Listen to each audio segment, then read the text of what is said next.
I was once talked, bribed, into running a game of Exalted for my landlord's son and his friends. Just for perspective, his son was at least in his 30s, unemployed and not looking, thank you. In theory, he was the building's super, but all that translated to was having the yellow pages on hand to call someone whenever anything went wrong. I was in his apartment once, an experience that will haunt me for life. There were dirty clothes piled ankle high across the floor, if not deeper. The sink was overflowing with dishes that looked as if they had been used once, 5 years ago, then left there never to be used again. There were roaches, as in joints, I don't know about the insect population, laying all over, empty beer cans and boxes of the cheapest, nastiest wine in the known world, wrinkled porn magazines, and stacks of DVDs with names like Ass Blaster 7 piled right beside the door. What was it with porn names back in the day? I don't know. They don't do it anymore, it's almost a shame. And several broken chairs with jagged legs jutting out like pringy sticks from the filth. Enigmatically, there were dozens of holes smashed through the drywall. I didn't want to know why. As if just to buck the stereotypes, the guy himself was fit and trim, tattooed and tanned, with an attitude bordering on a dude bro. This doesn't seem like a mix. No. I'd seen his friends before, but never met them beyond saying hello while passing in the hall. Their turning up at my door was the first time I met them officially. I shall dub them Larry, Mo and Cindy. Larry looked, sounded and acted like someone who had tossed Woody Allen, Barton Fink and Charles Manson into the blender. A twitchy, stuttering beanpole of a man with hollow, darting eyes who endlessly sucked down off-brand cigarettes and coffee he brought with him in a giant thermos. He seemed to spout off whatever popped into his head at the moment and had a 50-50 chance to either tell you about his film script or muttering things like, "You know, I've already figured out how someone would get into your apartment and kill you." Twitchy goths. Mo was probably the most normal of the three. He was roughly the shape of a refrigerator with the sort of doughy softness of an athlete who let themselves go. Overall, he was polite, clean, and the only one to wipe his feet before stepping into my apartment. He also brought chips and soda, because he had read online that's what you do at an RPG. He's trying. He's trying. Finally, you had Cindy, who's perhaps best described as an anthropomorphic cartoon chipmunk brought to life. Cute, with somewhat chubby cheeks and a big smile, but absolutely no attention span. The moment she arrived, the girl proceeded to blast past me and explore my apartment like she was sniffing for the best place to drop her shorts and mark her territory. She asked questions constantly, but never paid attention to the answers, if she even let you finish giving one. My books were pulled off the bookcase with the wondered proclamation of, "Whoa, you really read this?" My DVDs and video games were shifted through as she demanded to know what each one was about, and never giving me time for an answer before seizing the next. She even raided my fridge and displayed shock that I apparently cooked. Guys cook too? I finally drew the line when she started making her way to my bedroom. After about an hour of herding cats, I finally got everyone into a chair, then came to explain the game. I'd given the son some photocopies of a few pages out of the core book that I gave a basic rundown of the setting. I figured if I gave him the actual book, he'd have used them as toilet paper. And he said he'd pass them on to the others. But as it turned out, he'd never read them, nor had anyone else. So I had to spend more time trying to explain things. Thankfully, it was Exalted, so I was able to get the idea across purely through the medium of pop culture. It's like being in the movie Lord of the Rings, only you control superheroes like Superman or Batman or Neo from The Matrix. The son took the idea too literally. He wanted to be Superman. Flight and heat vision and everything. I managed to help him make a Don Castle Solar, who he named Solar Man. I wish I were joking. Focused on endurance, presence and brawl. Larry wanted to be an abyssal preacher / serial killer who served the god of death named Hod. I tried to explain that abyssal served death lords and I could give him a list of them, but no, it's got to be Hod. Hod, you know? I did not know Hod, but I was suspecting that I might be in for a sermon on the glories of the death god if I admitted that. I okayed it. Mo wanted to be a guy from Earth with an assault rifle. I told him he couldn't because it didn't work with the setting, and it was then I discovered Mo was a sulker. His face fell and he melted into the chair with a heaving sigh and started responding with monosyllables. It was only when I mentioned that there were weapons like guns that he perked back up again. He ended up making another Don Castle Solar, this one armed with multiple fire wands. I had a house rule that you could spend a background dot on artifacts to acquire any non-artifact piece of equipment, and he insisted on spending all his background points so that he could cart around 10 of the things. I mean, like, look, if you're gonna have an assault rifle, Well, you're gonna need a few of them. Cindy asked me to explain everything all over again, then cut me off to ask me about my television.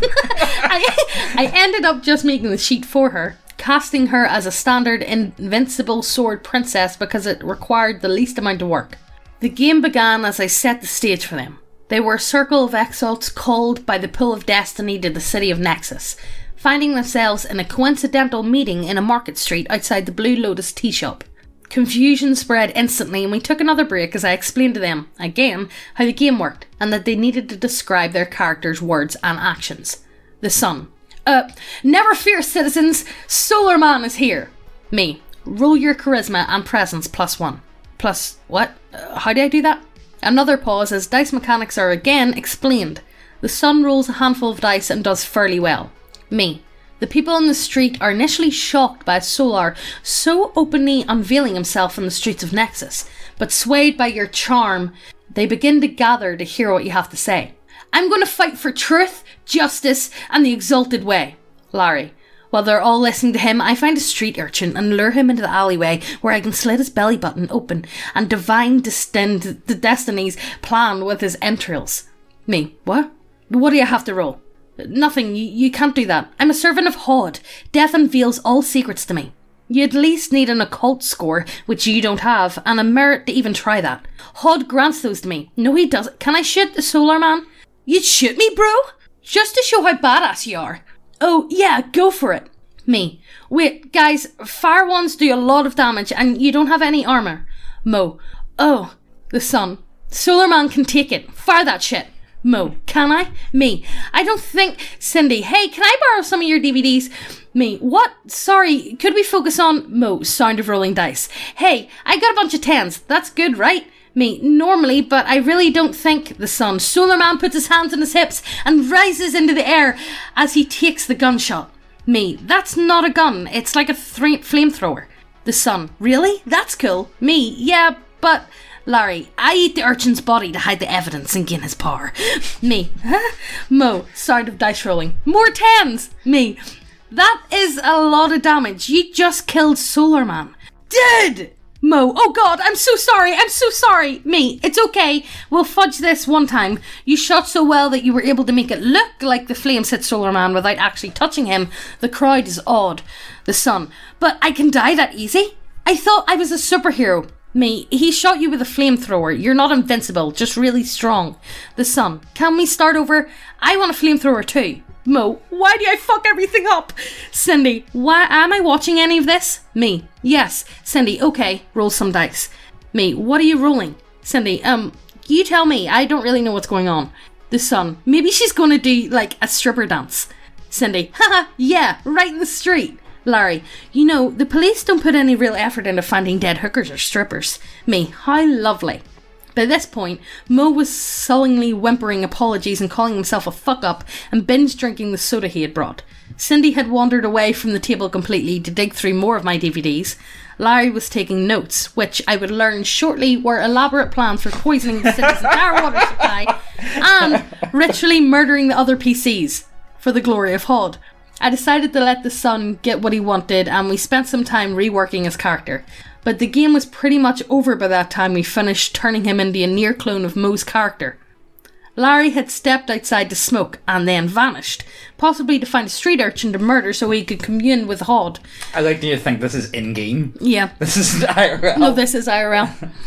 And Mo never recovered from the horror of not killing Solar Man that deciding to go home and mope there. Cindy and the Sun insisted on hanging out with me a while longer, mostly so they could play with my PlayStation and get crumbs all over my furniture. But eventually I convinced them I had somewhere to be and got them to leave. As is the way of these things, apparently they all thought it was a great time and wanted the game again. Psst. Hey, lean in closer. This is fucking ASMR channel now. You know it's pretty fucking based. Titties. Go see titties. Lots of titties. All the titties. Go over to the website, check out all the models. You guys know the score. We have some really nice looking models over there. And we have a lot of It's sci-fi gothic. Yeah. Let's call them sci-fi gothic. And if models isn't your shit, we have loads of subclasses and we keep adding them every other week or so. We Look, add a lot. We got a lot. Look, we've got big brains. We add shit. Oh. But yes, go over to the website, check out everything. If you haven't subscribed, what the fuck you doing? Hit subscribe, hit the notification bell as well, and let's get back to the video. Every week we're going to be doing a giveaway of the new pinup model of the month, or if models isn't your thing, all of our homebrew content. If you want to be in with a chance to win the giveaway, all you need to do is subscribe. That's it. Hit the subscribe button. That's it. Do it now. But last week's winner was this guy. Well done! Yay! Round of applause. Everybody stands up and claps. But enough of that. Let's get back to the video. For those who mentioned it, I felt bad for Mo too, though not until later on. At the time it was just awkward and frustrating to watch a grown man break down so completely over something so small and inconsequential. But I've known people with depression issues and it's clear the guy was wrestling with big ones. Yeah, you can kind of guess that with him. Back to the train wreck. I agreed to try the game again. It wasn't because I was a glutton for punishment or because I had high hopes of turning them into good players, but because I was getting store credit at a bookstore. My landlord's sister owned it, and I was the only person to order role-playing books from them, which caught her attention. She asked me a lot about it and somehow filtered down to the son, who decided it would be fun. Second time around, I tried to be a little more prepared. I insisted we meet in a small park near my apartment to minimise the distractions for Cindy. She's like a dog. Yeah, she fucking is. And had it's fucking chipmunk. She's more like a Jack Russell. And had the added benefit of allowing Larry to smoke without getting out of sight. To say nothing else for the group, they were prompt and met me at my door almost on the minute. Only instead of 4 people, there were 4 people and a grizzly bear. The son. Hey dude, this is my friend Shemp from high school. He's cool. I invited him along because he likes games too. If Cousin Ed had gotten leg extensions to join a basketball team, he would have been Shemp. The man was a phenomenal tar of hair whose beard and mountain man fro merged together to transform his head into a single oily cotton ball. It was not helped at all by the fact he seemed to think that an unbuttoned denim jacket and nothing else was suitable upper body attire for anything for anything beyond a NASCAR event, giving a clear view of the sweltering jungle of coarse hair that sprouted on his chest and shoulders. He sounds like he's in the Village People or something. Shrimp didn't speak a single word to me, just stood and glared at me. We hit the park and claimed a table. The park tables weren't exactly big, but even 6 people should have been able to fit on one without crowding, which made the fact that Shemp close to practically sit in my lap more than a little uncomfortable. I gagged in the overwhelming scent of Axe body spray and unwashed funk as sheets were passed out and dice pulled. Larry regaled us on how he had studied this park for all the places you could hide a body. For his film script, supposedly. Fucking love Gary. Since we were bringing in a new player and hadn't made it anywhere last time, I opted to start over from the beginning. I gave them time to refamiliarise themselves with their sheets while I helped Shemp. Me. Okay, Shemp. Any idea what you want to play? Advanced Dungeons and Dragons. Seriously though. Fucking AD&D. Okay, well, this is an exalted game. Isn't that White Wolf like some kind of vampire shit? Not really, it just uses a similar dice system. Vampire is for fags. Uncontrollably beast. We're not playing vampire. Fine, give me the book. I'll make my own sheet. Trying not to think what might smear or drip off his body onto my core rulebook, I offered it out and he snatched it away, then propped it up like a screen and hunkered behind it, glaring at me suspiciously until I looked away.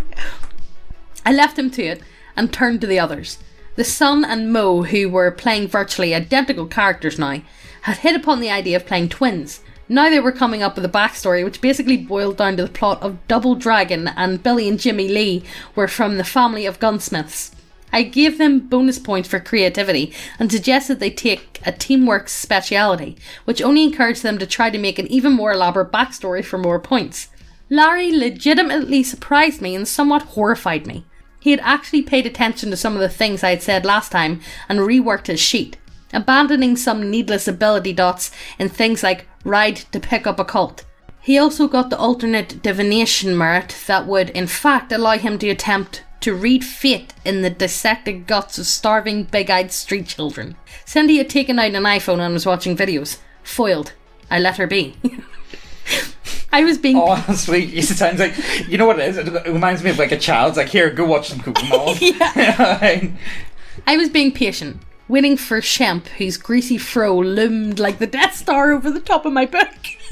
Sodas and beers were cracked open, chatter happened, and I found out more about Larry's film script, which he had been working on for the last 10 years and involved characters based off his friends and family being murdered, while his thinly veiled self-insert tried to solve the crime. The twist ending would be that he was both the detective and the killer. I was not shocked. I had actually started to relax a little, which was when I made my fatal mistake by asking a question. Me. Hey, Shemp, how's the character coming? Need a hand? In a flash, I was witness to my rulebook being slammed closed and hurled across the park. Shemp was on his feet, physically trembling, the hairs in his chest vibrating disturbingly. Shemp, fuck you, man! Fuck you and your gay vampire bullshit! The son, Shemp, bro, calm down. No, fuck this. Who does this guy think he is? I spent years trying to get you assholes to play AD&D, and suddenly this prick comes along and you play his faggy ass shit with him? Mo, you never asked us to play. Shemp, shut up. Yes, I did. I told you all about it the time none of you ever wanted to play. The son, dude, are you high again? All you ever told us about were rolling dice. It sounded boring. Shemp, fuck you. There was real math. There was real math involved in AD&D. Not this lame shit. It's not my fault you couldn't understand it. Mo, guys, please. Shemp, shut up, you fucking loser. Just shut up. Cindy, what's going on? I have no idea how this fight ended. By that point, forgotten as Shemp turned on his friends, I quietly got up and left the table. Tracking across the park, I recovered my book, which had thankfully not landed in a mud puddle, and headed for home. I could still hear them shouting all the way down the street. I had a call from the son a few days later apologising for what happened, saying Shemp was so sorry too, and wanting to know if we could meet back up and try again. This time around, I declined. Well, guys, I think Gary was my personal Talk favourite. about chaotic fucking energy. I know, this straight up meth energy of the highest degree. I honestly think they sound like an interesting bunch. I want to know how they're all friends and how they all know each other. Yeah, I really like Larry. Gary. I feel like I've got a special place for. Well, maybe not golf. murder people. Yeah, but you know, I feel bad for Shemp. Shemp pretty did. Like, you guys, do you want to play Advanced D&D? Yeah, but don't need to get that pissy about it. I know. What the fuck was that all about? Oh, frank's sake. Well, it's a really interesting story. I enjoyed it. I thought it was one of the most fun ones we've had in a while. And I kind of get, sometimes when we do a lot of these stories, they kind of just get depressing after a while. Yeah. You know, it's like, oh, just bullshit after bullshit. And yeah, this one did have a lot of bullshit in it, but it was a lot of fun, though. It was a lot of fun. It was high octane energy, and I don't know, I could picture it perfectly. So, have you guys ever experienced anything like this, or let us know down below who's your favourite character from that story. I think Larry's my favourite. I quite like Mo as well. Cindy. Yeah, no, I'd actually go Larry, Cindy, Mo. Would I go Shemp? I don't know. Who knows?